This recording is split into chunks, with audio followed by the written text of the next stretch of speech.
सोचिए आपके गांव के लोगों को बैंक जाने के लिए 10 से 15 किलोमीटर दूर नहीं जाना पड़े और उनके घर के पास ही बैंकिंग सेवाएं उपलब्ध हो जाएं। लेकिन सवाल यह है कि क्या आप अपने क्षेत्र में पीएनबी, सीएसपी या बैंक मित्र से जुड़ा सेंटर शुरू कर सकते हैं? अगर हाँ, तो इसके लिए क्या चाहिए, दुकान कैसी होना चाहिए, कौन कौन से डॉक्यूमेंट लग सकते हैं, कमाई कैसे होती है और सबसे ज़रूरी है पीएनबी सीएसपी के नाम पर होने वाले फर्जीवाड़ा से कैसे बचें। आज की वीडियो में हम इन सवालों का जवाब एकदम आसान भाषा में समझेंगे। मान लीजिए आपके गांव में रमेश की एक छोटी सी दुकान है। गांव के लोग रोज़ उससे कहते हैं, भाई बैंक बहुत दूर है, पैसे निकालने के लिए पूरा दिन खराब हो जाता है। रमेश सोचता है क्यों ना एक ऐसी बैंकिंग सेवा शुरू की जाए जिससे गांव के लोगों को उनके नज़दीक की सुविधा मिल सके।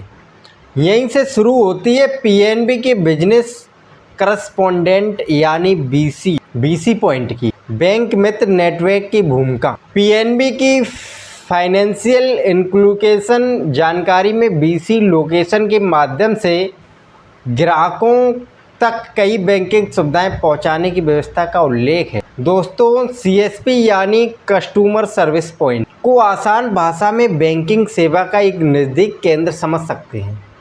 यदि कोई ऐसी दुकान नहीं है जहां आप मन मर्जी से बैंक की सेवाएं शुरू कर दें, सीएसपी या बीसी आउटलेट पर कौन कौन सी सेवाएं उपलब्ध होंगी, यह बैंक और अधिकृत बीसी व्यवस्था पर निर्भर करता है। इसलिए सबसे पहली बात याद रखिए, पीएनबी सीएसपी लेने का मतलब है बैंक की शाखा खोलना नहीं। यह बैंक की अधिकृत बीसी व्यवस्था के तहत बैंकिंग सेवा ग्राहक तक पहुंचाने का माध्यम हो सकता है। सीएसपी में क्या काम हो सकता है? अब सवाल है कि ग्राहक आपके सेंटर पर क्यों आएगा? अधिकृत व्यवस्था के तहत अलग अलग स्थानों पर बैंकिंग से जुड़ी कई सेवाएं उपलब्ध हो सकती हैं। ग्राहकों को बैंकिंग सहायता, माइक्रो एटीएम आधारित सेवा, कुछ डिजिटल बैंकिंग सेवाएं और फाइनेंशियल इंक्लूकेशन से जुड़ी सुविधाएं। लेकिन ध्यान रखें, हर सीएसपी हर जगह सुरक्षित और सुविधा उपलब्ध हो यह ज़रूरी नहीं है। आपके सेंटर पर उपलब्ध सेवाएं संबंधित बैंक और अधिकृत बीसी चैनल द्वारा तय की जाएंगी। और सबसे बड़ा सवाल है कि पीएनबी सीएसपी कौन ले सकता है? इसका कोई एक ऐसा नियम नहीं है कि हर व्यक्ति को सीएसपी मिल जाए। आपकी पात्रता, आपके क्षेत्र की ज़रूरत और उपलब्धता, वैकेंसी रिक्वायरमेंट और अधिकृत बीसी ऑनबोर्डिंग प्रक्रिया के महत्वपूर्ण हो सकती है। इसलिए अगर कोई व्यक्ति आपसे कहता है कि आपका सीएसपी 100% अप्रूव्ड है, आप पैसे भेज दीजिए, तो रुक जाइए, पहले वेरिफिकेशन कीजिए। अब डॉक्यूमेंट की बात आती है। सीएसपी ऑनबोर्डिंग मतलब कराने से पहले दौरान आपको पहचान पत्र, pan card, photo, mobile number और व्यवसाय दुकान से संबंधित दस्तावेज मांगे जा सकते हैं। लेकिन दोस्तों, यह ज़रूरी बात है कि डॉक्यूमेंट की फाइनल लिस्ट हमेशा पीएनबी या अधिकृत बीसी चैनल से ही कंफर्म करें। किसी यूट्यूब वीडियो में बताई गई सूची को अंतिम सरकारी सूची न समझें। कमाई कितनी होगी? अब आते हैं सबसे ज़्यादा पूछे जाने वाला सवाल है कि पीएनबी सीएसपी से हर महीने कमाई कितनी होगी। दोस्तों, यहाँ आपको किसी के बहकावे में नहीं आना है।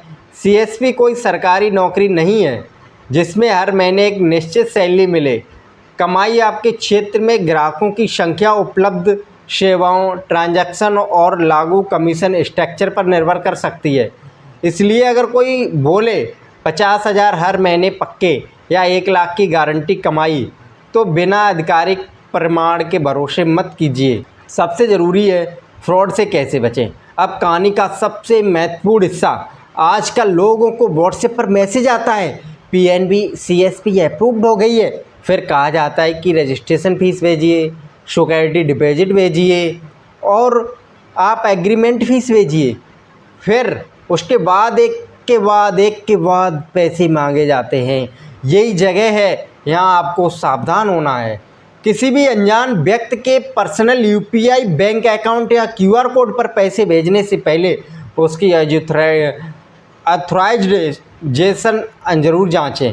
पीएनबी की आधिकारिक जानकारी और नज़दीक शाखा से वेरिफिकेशन करना जरूरी है, सुरक्षित होता है। अगर आपके क्षेत्र में बैंकिंग सेवा की ज़रूरत ज़्यादा है और बैंक शाखा दूर है तो सीएसपी बीसी पॉइंट आउटलेट की उपयोगिता बढ़ सकती है। इसलिए दुकान खोलने से पहले आपको आसपास देखना होगा कितना बड़ा गांव है, कितने गांव हैं, कितने ग्राहक हैं, नज़दीक की बैंक शाखा कितनी दूर है, लोग किस तरह से बैंकिंग सेवाओं से परेशान होते हैं। यही आपकी असली बिजनेस रिसर्च है। आपने ये असली बिजनेस रिसर्च कर ली तो आपका बीसी पॉइंट एक ऐसे अच्छे खासे तौर पे चलेगा जिससे आप भी प्रॉफिट कमा पाएंगे। अगर आपके पास पहले से दुकान है जैसे कि मोबाइल शॉप की या कंप्यूटर सेंटर या जनसेवा केंद्र, किराना या दूसरे ग्राहकों वाली दुकान, तो आप अपने क्षेत्र में उपलब्ध अधिकृत सीएसपी बीसी अफसर के बारे में जानकारी ले सकते हैं। लेकिन सिर्फ कमाई के वीडियो देखकर निवेश करने से पहले पूरा वेरिफिकेशन जरूर करें। तो दोस्तों, पीएनबी सीएसपी को सिर्फ एक सीएसपी आईडी समझने की गलती मत कीजिए। इसके पीछे 3 सबसे महत्वपूर्ण चीज़ें होती हैं। पहली, सही लोकेशन, दूसरी, सही और अधिकृत प्रक्रिया, तीसरी, ग्राहकों का भरोसा।